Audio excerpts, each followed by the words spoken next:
Friends, अस्सलाम वालेकुम। My name is इकरार अहमद। आज हम द नेशन के जिस एडिटोरियल को डिस्कस करेंगे उसका टॉपिक है Pakistan Qatar LNG deal.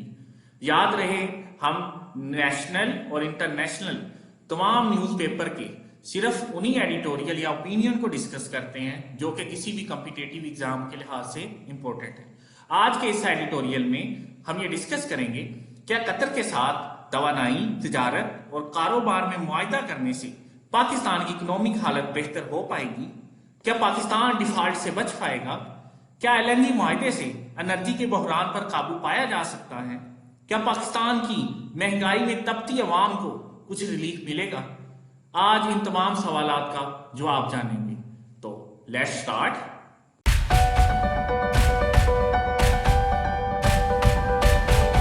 Prime Minister Shehbaz Sharif's official visit to Qatar in the coming few days is a consequential diplomatic visit. हमारे प्राइम मिनिस्टर शहबाज शरीफ का कतर का आइंदा चंद दिनों के अंदर सरकारी दौरा, जिसकी वजह से दोनों मुमालिक के सफारती और इक़्तिसादी ताल्लुकात पहले से भी ज्यादा बेहतर होने की उम्मीद दिला सकता है। The Prime Minister is set to make a series of visits to many countries, including Germany, Denmark, Sweden, and Norway. But the visit to Qatar made at the invitation of the Emir of the State of Qatar, Sheikh Tamim bin Hamad Al Thani, can be instrumental for our diplomatic initiative for a number of reasons. Pakistan के prime minister Shahbaz शरीफ Qatar के साथ और भी दूसरे मुमालिक का दौरा भी करेंगे, जिनके अंदर जर्मनी, डेनमार्क, स्वीडन और नॉर्वे शामिल है। लेकिन कतर का दौरा वो स्पेशल कतर के हाकिम शेख तमीम बिन हम्माद की दरखास्त पर करेंगे, जिसकी वजह से दोनों मुमालिक के दरमियान डिप्लोमेटिक रिलेशन में बेहतरी आएगी और इससे इक़्तिसादी और अवामी ताल्लुकात भी बेहतर होंगे। Firstly, good diplomatic relation and collaboration with Qatar are imperative to our business interest. Qatar का सरकारी दौरा पाकिस्तान के लिए बिजनेस इंटरेस्ट में ज्यादा फायदेमंद और सूदेबल है, जिसकी वजह से पाकिस्तान के अंदर इन्वेस्टमेंट आएगी। Qatar is planning to invest in various sector of Pakistan, specially in energy, trade and business, and it is necessary for the interest of our economy that we further strengthen the bilateral economic ties between both countries.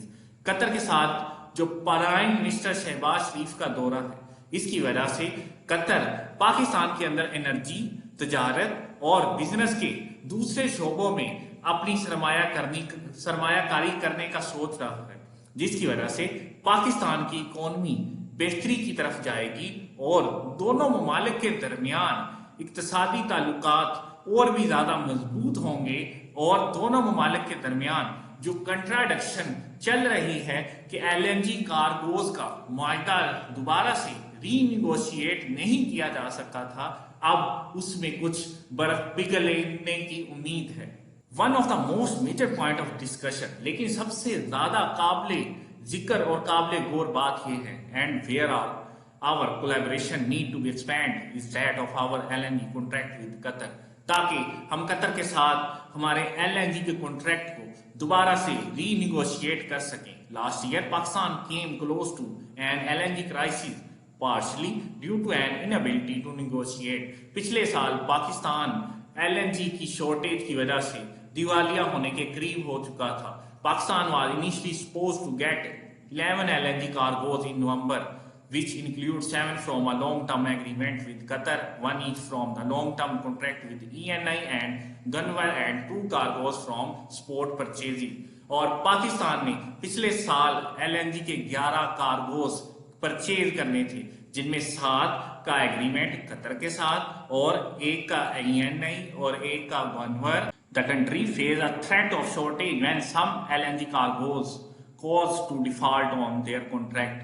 Leaving Pakistan, it was precisely the diplomatic relation between Qatar and Pakistan that gave it some reassurance that Qatar would not default at that crucial time.